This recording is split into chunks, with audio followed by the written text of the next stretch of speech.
Hello friends, in this video we are going to see what is GST and various provisions about it. So basically what is GST? GST means goods and services tax. We know we have various indirect taxes before 2017 such as central excise duty, sales tax and VAT. Now we only have a single tax known as GST which is levied on all the goods and services.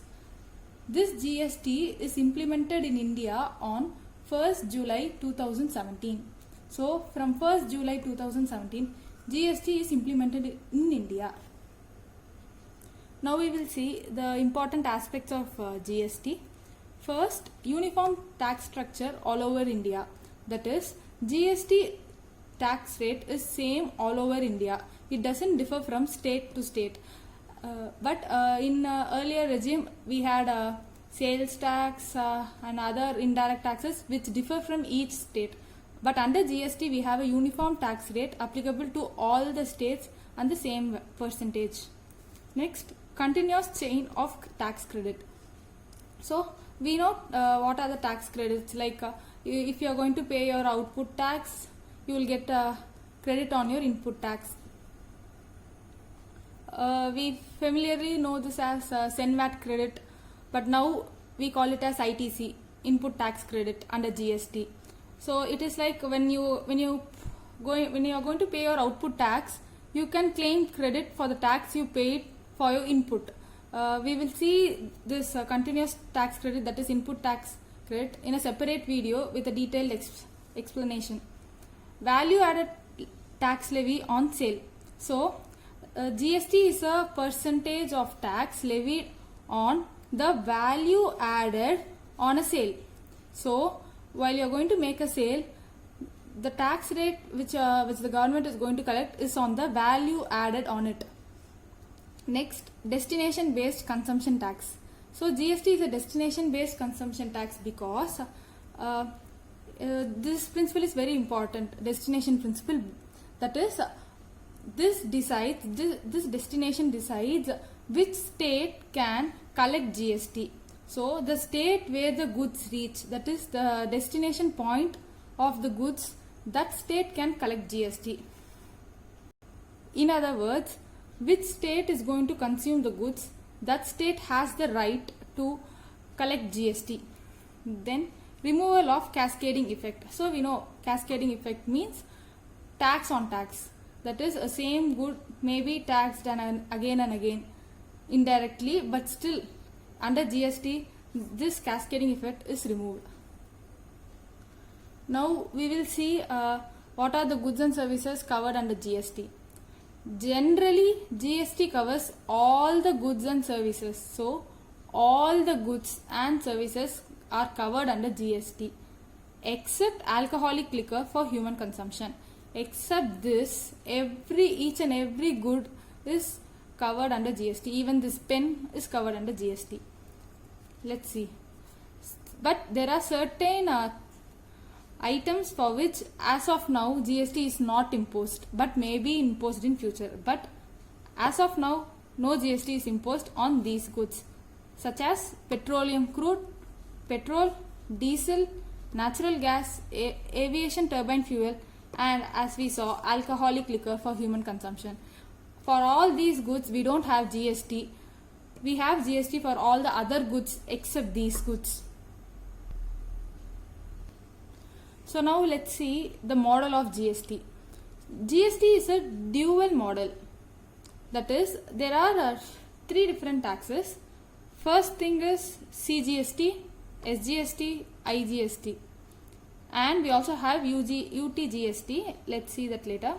So first, SGST. SGST means state GST. CGST means central GST. And IGST means integrated GST.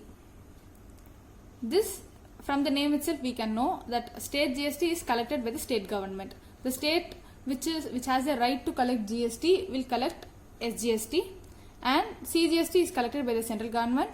IGST is also collected by the central government. But what we have to know is for what kind of transactions these CGST, SGST and IGST are applicable. That is very, very important. there are two important words in GST, that is intrastate supply and interstate supply. There is a very small difference in the words, but the meaning totally differs. Intrastate supply means within the state, that is same state. For example, Mr. A sells goods to Mr. B. Mr. A of Chennai sells goods to Mr. B of Salem. Both Chennai and Salem belong to the same state, that is Chennai and Salem are in Tamil Nadu. So when the transaction happens in the same state, intrastate supply, we call it as intrastate supply. In such a case, CGST and SGST are applicable. So the tax we are going to pay is CGST and SGST for this intrastate transaction. Intrastate means transfer or sale of goods within the same state.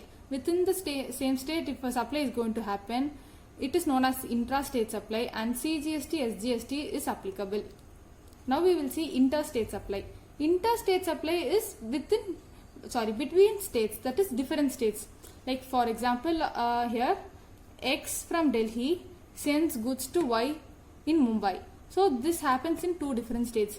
Delhi is a union territory and Delhi is state under GST. So under GST, Delhi is known as a state only.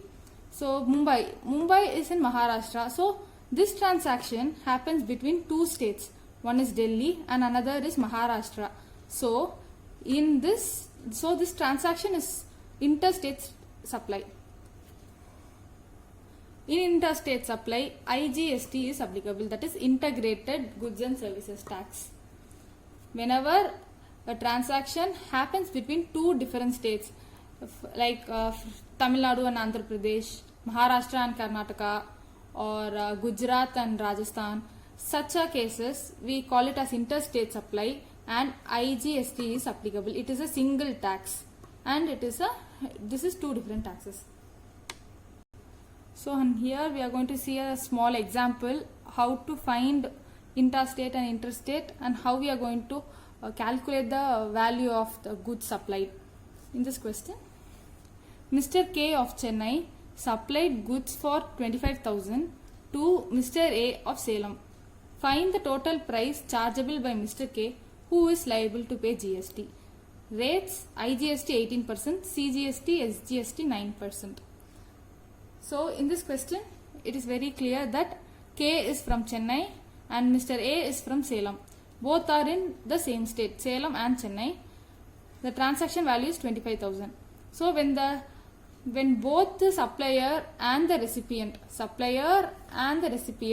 are in the same state, place of supply is Tamil Nadu. So this is known as intrastate supply. And which tax we will levy? CGST and SGST.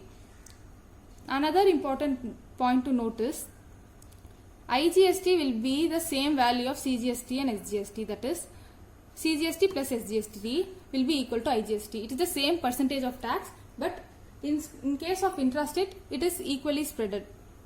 So now we will calculate the price of the transaction. Supply of goods worth is 25,000. First you have to write 25,000. Then we have to add tax towards it. In this case, we are going to add CGST and SGST. We will ignore this IGST because this is a intrastate transaction, that is intrastate supply. So we will take this 9% CGST and 9% SGST. If you calculate 9% of 25,000, you will get 2,250, and again you should add SGST at 9%. 9% of 25,000 is 2,250. You should add tax towards the supply of goods. You will get the price of goods, that is 29,500. Then the question is, who is liable to pay tax? Under GST, the supplier is liable to pay tax. Here the supplier is Mr. K. Mr. K has to pay tax to the government. So this is the basic concepts in this video. In the next video, I will explain time of supply and place of supply, which are the various important other concepts in GST. Thank you.